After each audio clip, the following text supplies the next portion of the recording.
La troisième thanatographie concerne Khalil, mort à la suite de blessures lors d'un raid sur Gaza effectué par les forces de l'occupation. Je suis Khalil. J'ai 5 ans. Depuis 2 semaines, j'ai perdu tous mes repères. Je n'ai plus de parents, plus de chez moi.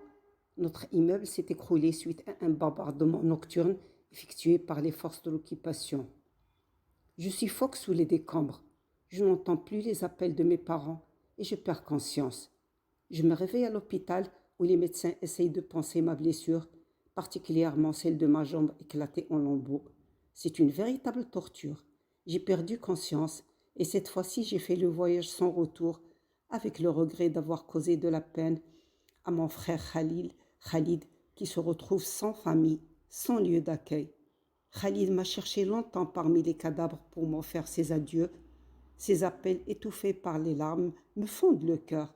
Je sais que c'est dur pour lui de se retrouver démuni de tout à 7 ans, mais il sait que le peuple palestinien n'est pas à sa première épreuve et que le droit à la vie est bafoué et piétiné au vu et aussi du monde, et que les images d'horreur transmises par les médias resteront des plaies sur la face de l'humanité.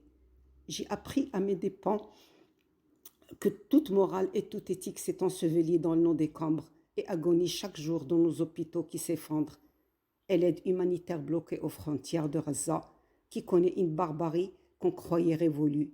Et je sais aussi que cette spirale de haine et de violence ravive tous les démons et que l'humanité a essayé de dompter. Et la preuve, c'est les vérités que je viens en partie de relater.